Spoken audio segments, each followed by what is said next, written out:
On a calm summer morning in the year 793 AD, the Viking Age is born.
It begins with a raid on the Christian monastery at Lindisfarne, on the northeast coast of England.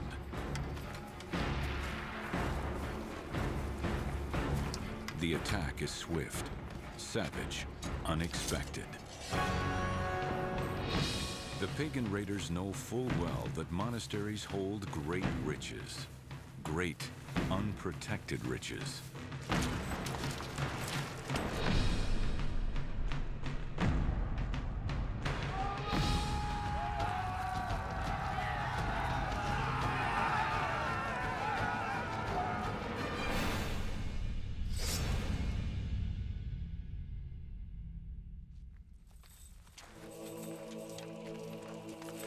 The news spreads quickly throughout Europe. A new prayer rises in Christian churches. Lord, protect us from the fury of the men of the north. It is a brutal beginning for a remarkable age of adventure and discovery.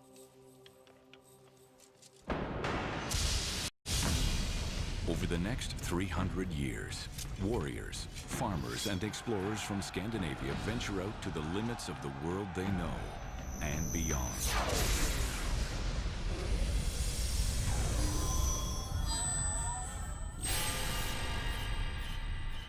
In the end, the Vikings reshaped the world.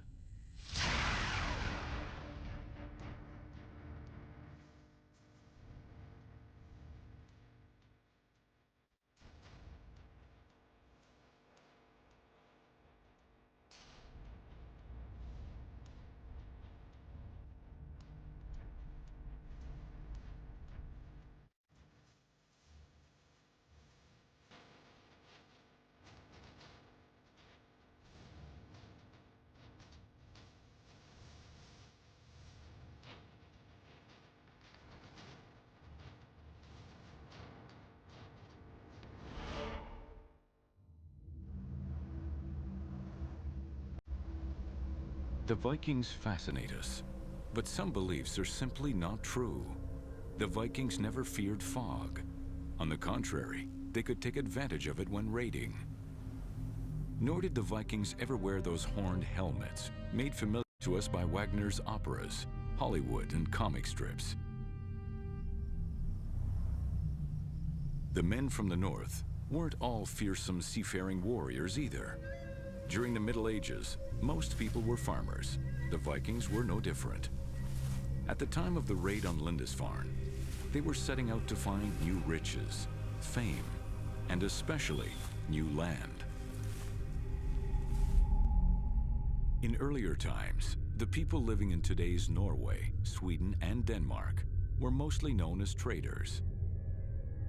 In the 8th century, this changed rapidly, thanks to a great technological advantage: Viking ships. Viking ships made the Viking Age. Viking warriors and raiders sailed aboard revolutionary longships whose dragon-shaped prowheads inspired terror. Viking traders, explorers, and settlers used a different kind of ship called the Nar. It was made deeper and wider, to carry goods, livestock, and people across the ocean.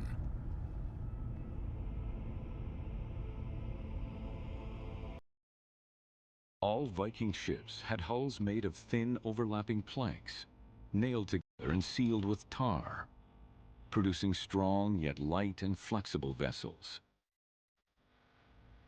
They were steered by a side rudder hanging on a steer board, the origin of the nautical term starboard.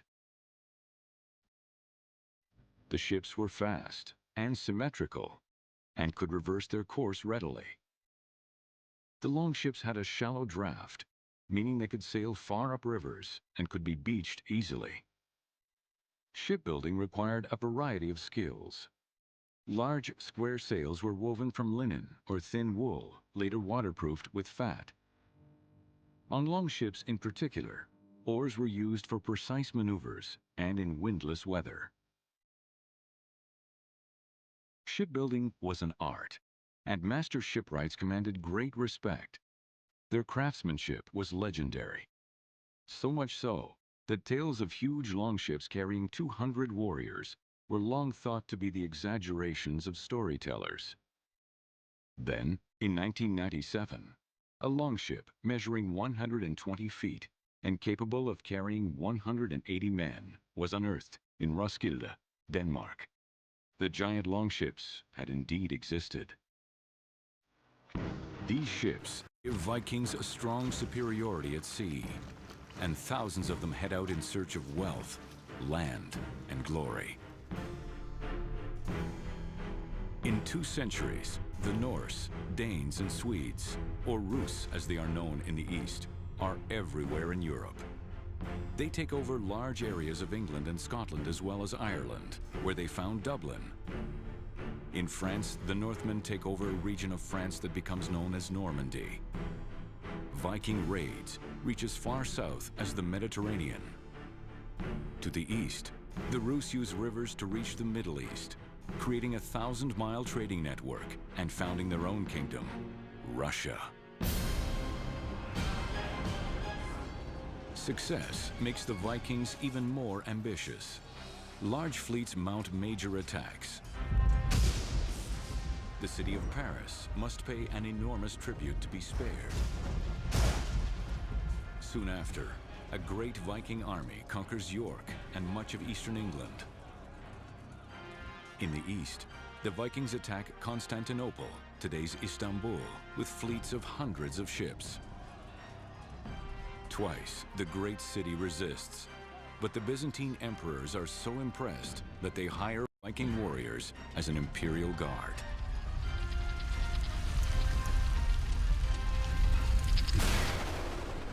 Europeans saw the Vikings as heathens assaulting Christianity, but it went beyond that. It was a collision between cultures with different traditions and religions.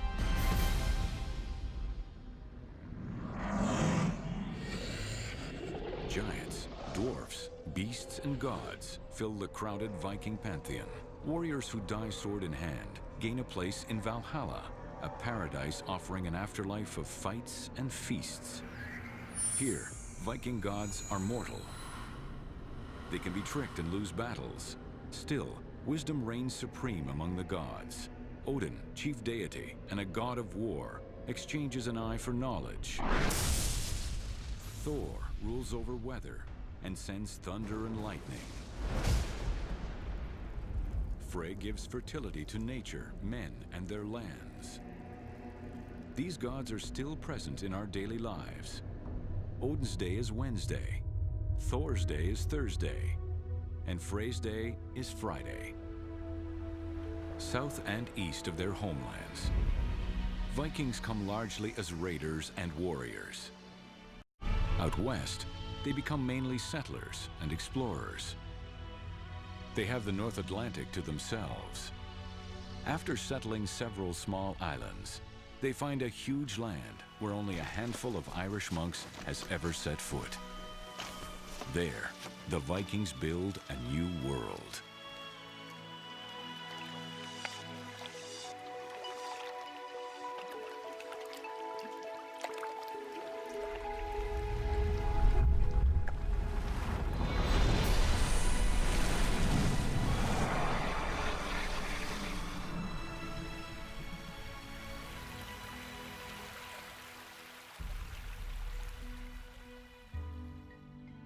Legend has it that a man suffered an extremely harsh winter on this island and that he vengefully named it Iceland.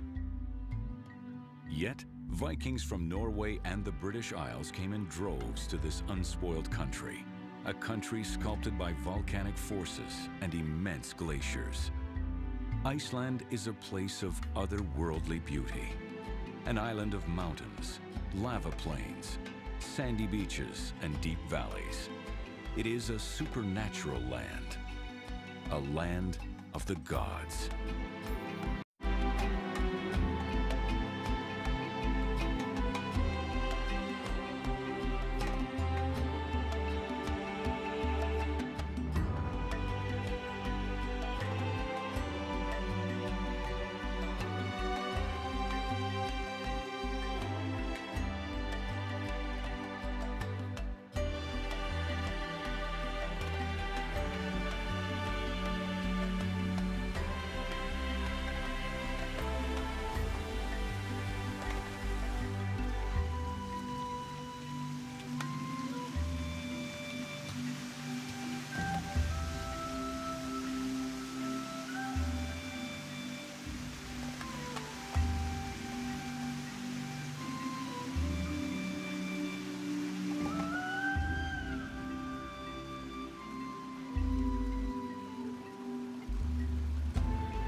In Iceland, the Vikings, farmers above all, find what they treasure most: abundant, fertile land.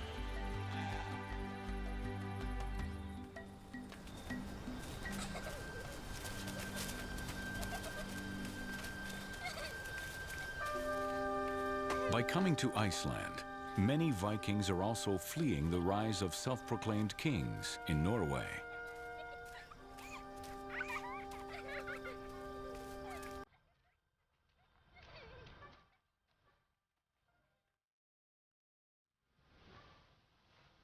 In a new country, settlers can stake out property using the custom of landnam, or land taking. It allows any free man to claim a lot as large as he can walk around in a day. In a few decades, all of Iceland is settled in this manner. I am Leif the Lucky, son of Eric. I was born on a farm in Iceland. There, I learned the skills and customs of my people. I learned to praise virtues like wisdom, courage, and justice, and to honor warriors, poets, and artists.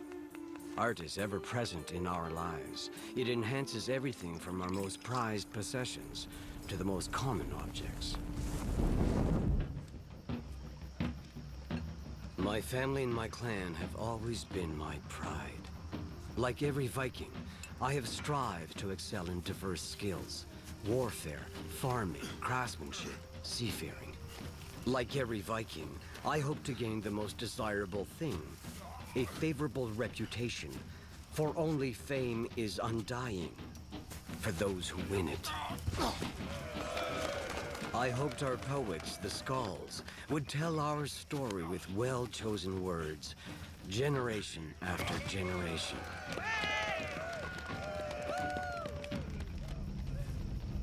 Vikings put as much value in the telling of stories and the reciting of poetry as in the skills of warriors.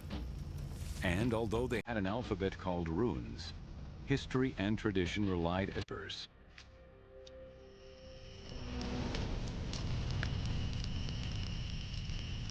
One story of interest is recounted in two sagas. A major turning point came when a few neighboring chieftains, each ruling over several families, gathered in a Viking assembly called a thing. This assembly acted as a local tribunal, resolved disputes, and if needed, decided punishment.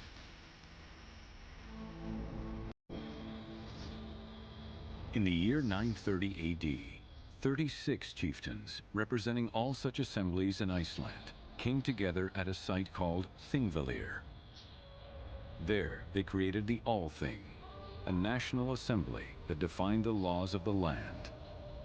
Every summer, when it met, a law speaker would recite the code from memory, adding any new laws or rulings. It remains the longest-running national assembly in the world.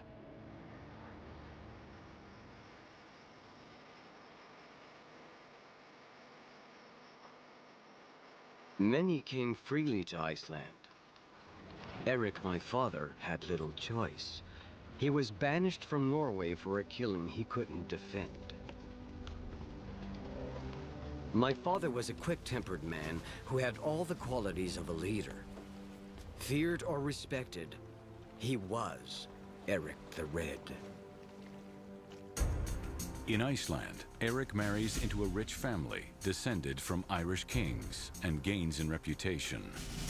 But as the sagas tell us, Eric cannot escape his fiery nature. A dispute with a neighbor turns violent. People on both sides are killed. Eric is brought before the assembly.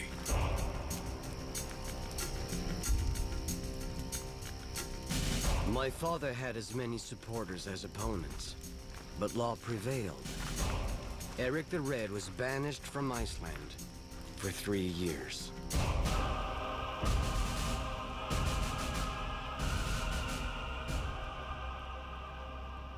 Eric, my father, made the best out of his exile. He headed for an unnamed land out west, a place seen by some sailors who had been blown off course. Vikings sailed without maps or compasses. They relied on landmarks, the sun, the stars, the presence of seabirds, and the color of the water. Despite that, they often got lost. Sailors sometimes used ravens, mythical messengers of the Norse god Odin. Within 200 miles of land, a raven released into the sky would head towards it.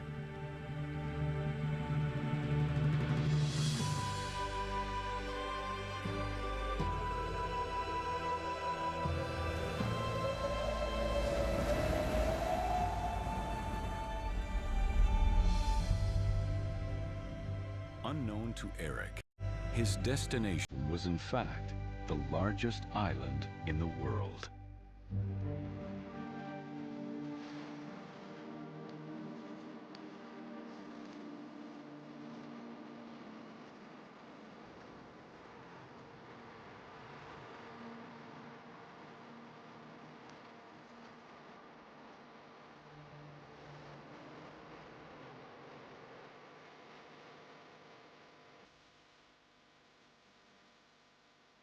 For 3 years, Eric explored the island's western coast. The climate at the time was warmer than today. Icebergs abounded, but fjords weren't clogged up by ice during winter.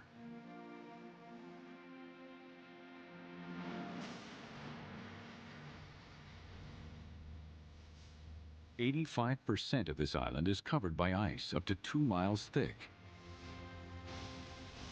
The land is harsh, mountainous, and barren. But Eric discovered areas of fertile land around the southwestern fjords.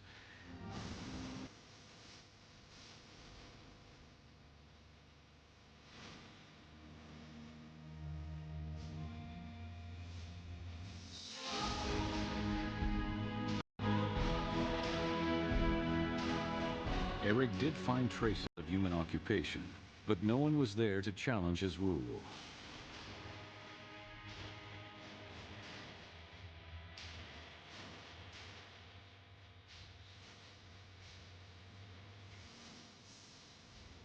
To make the place sound appealing to a community of farmers, Eric named the island Greenland.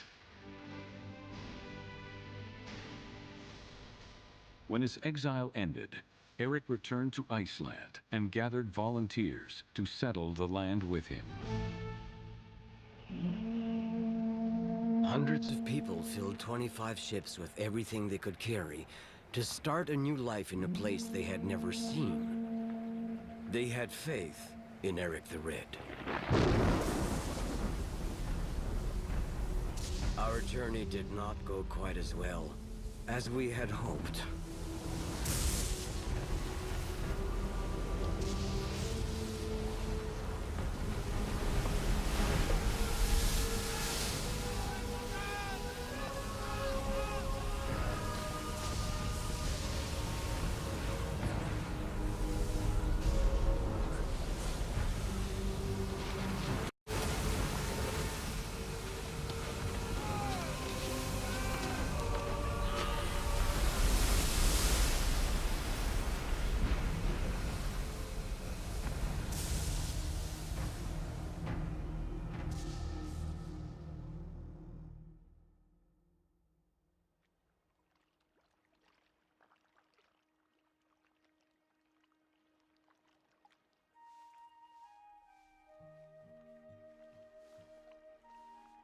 Only 14 of our ships reached the coast of Greenland. 11 either turned back or were lost. We did not turn back. My father would not give up the infinite promise of this new land.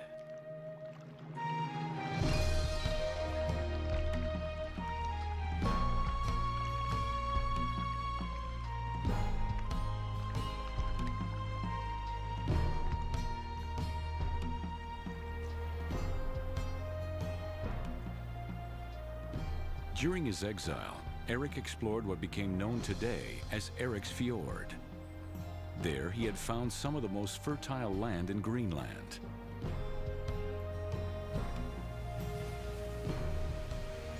It is from this place, Brattahlid, the steep slope, that Eric ruled Greenland.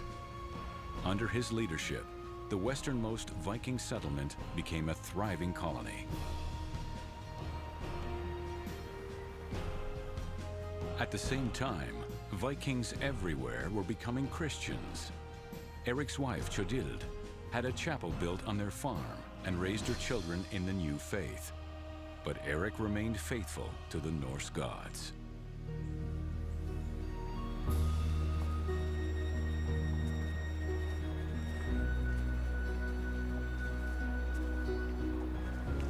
We were still new to Greenland when a man named Bjarni arrived at Brattahlid. Sailing from Iceland to Greenland, Bjarni got lost in a fog and drifted far to the west. He had come close to 3 unknown lands, but never put ashore. This moment changed my life.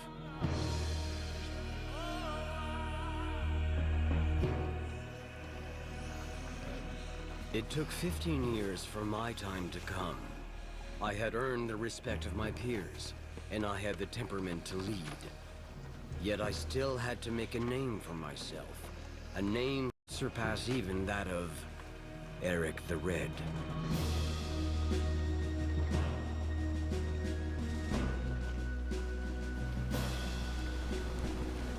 I bought the very ship Bjarni had sailed, and gathered volunteers to retrace his journey.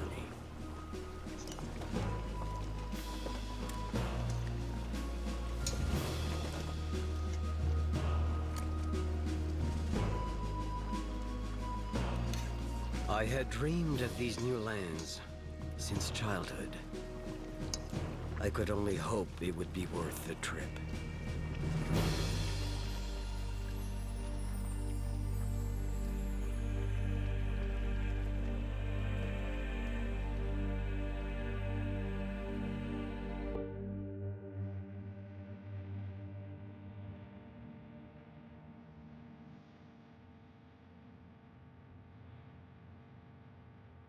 Leif and his crew first saw a rocky and icy land without trees or meadows. Unlike Bjarni, Leif was eager to go ashore. He called the land Helluland, or Flat Rocks Land.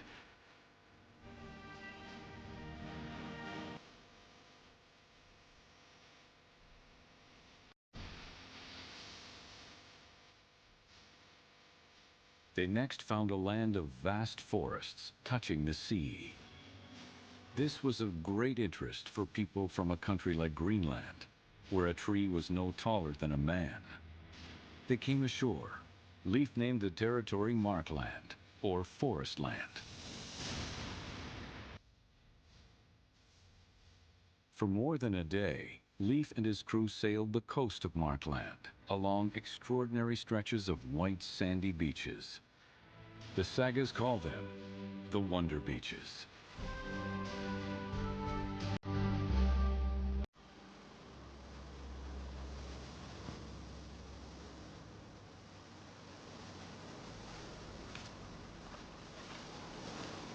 We reached yet another land. Coming ashore, we saw dew on the grass, collected it in our hands, and drank it. We had never tasted anything as sweet. I decided we would build our camp nearby. The sagas tell us that, as they explored this region, they found great grassy fields and grapevines, sweet grapes. There was no snow, and even in winter, the sun stayed high in the sky for many hours a day.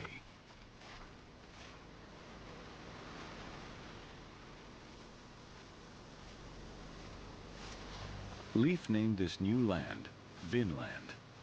But centuries later, scholars wondered, was there really a Helluland, a Markland, and especially a Vinland?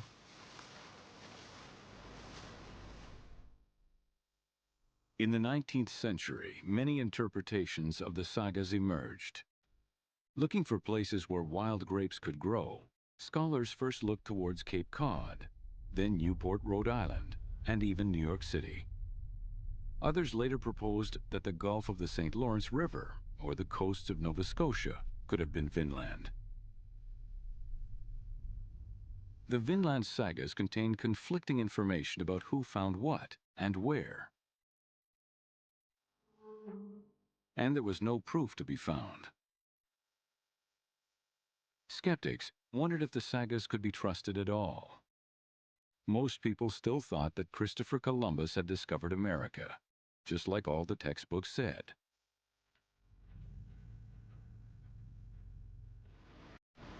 One Norwegian couple, explorer Helge Ingstad and archaeologist Anne Steen Ingstad, set out to resolve the Vinland mystery. In 1953, Helge Ingstad first sailed to Eric the Red's Brattahlid, where he started thinking that Vinland might be further north than previously thought.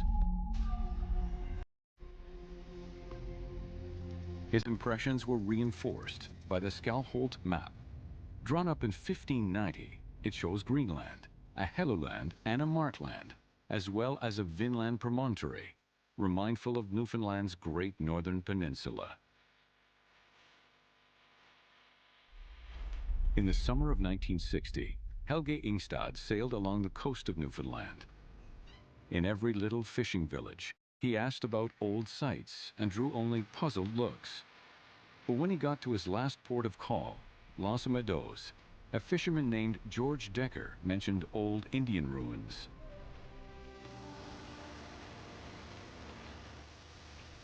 As he saw the traces in the ground, Ingstad was instantly reminded of the Norse sites he had seen in Greenland. 1,000 years had put only 6 inches of dirt over the foundations of 3 Viking houses and 5 small buildings.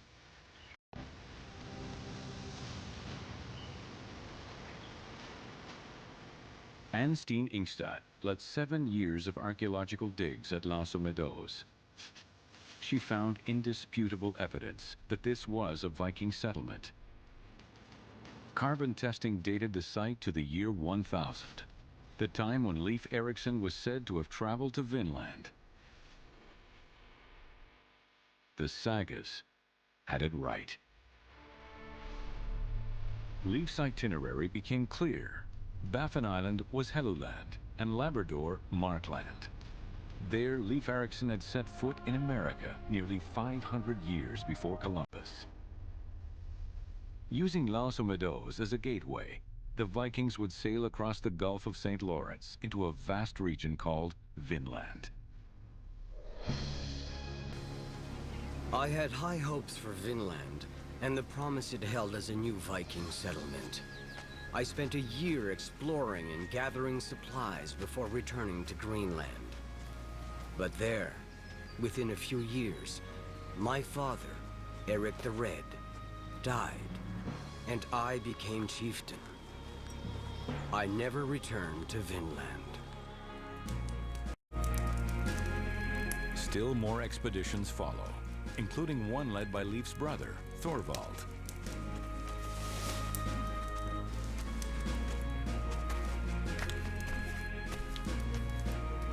Only a few women make the journey to North America, including one known as Gudrid the Well-Traveled. While in Vinland, Gudrid gives birth to a baby boy named Snorri. He is the first European born in North America, and the only one for another 500 years.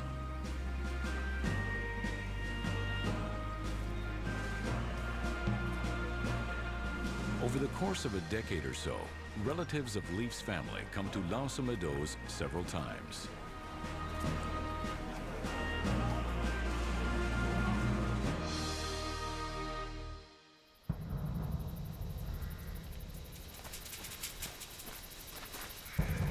Thorvald's expedition reveals an extraordinary fact. In these new lands, the Vikings are not alone. And for humankind, this encounter has an exceptional meaning. Since the dawn of humanity, our human ancestors had been migrating around the Earth. They crossed Europe and Asia, entered the Americas, and traveled as far as they could. When the Vikings landed in North America, humankind had come full circle around the planet. When Vikings and natives looked into each other's eyes, the world became smaller than ever before.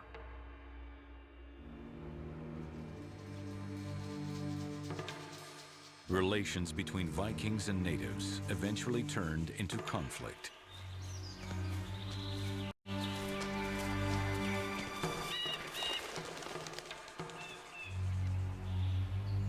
One saga tells us that Thorvald Eriksson once attacked 9 natives as they slept. 8 were killed, but 1 escaped.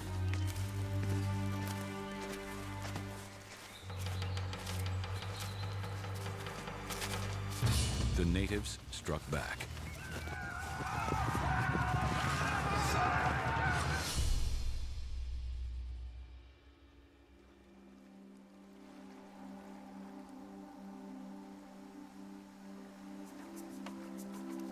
Thorvald's death showed that conflict with the natives was a serious obstacle to a permanent Viking settlement.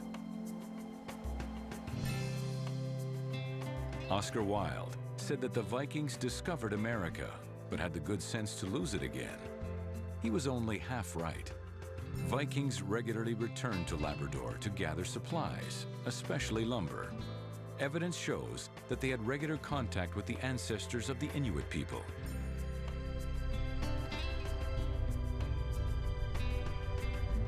Meanwhile, the Viking homelands were now ruled by Christian kings, much like other European countries.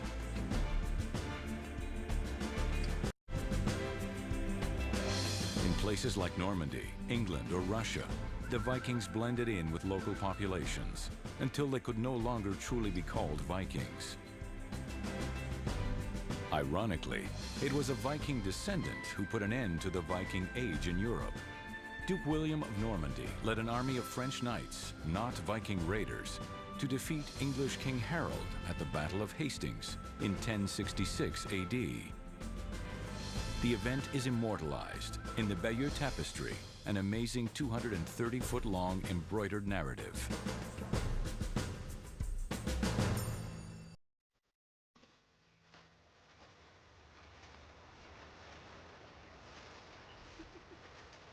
Viking Greenland lived on for nearly 5 centuries after the Vinland voyages.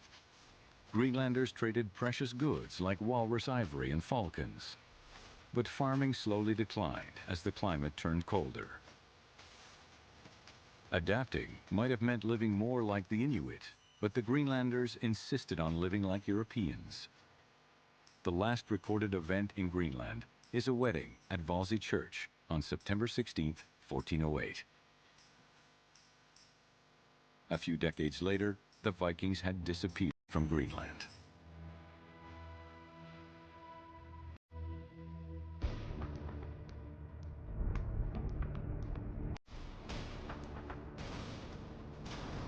In places like Iceland, Viking settlements withstood the test of time. There, something of the Viking culture still survives. In their untamed, otherworldly island, Icelanders speak a language that the Vikings would have understood. Schoolchildren read the sagas as they were written centuries ago. It is an invaluable connection with their past. More than their warrior image and wide-ranging conquests, the Vikings' most valuable heritage is found in their love for words, their passion for memory, their sense of beauty, and their powerful drive to explore the world in search of a better place to live and prosper. The worldwide and sustained fascination for the Vikings endures. Thousands of companies, products, sports teams, and even space probes bear the name Viking.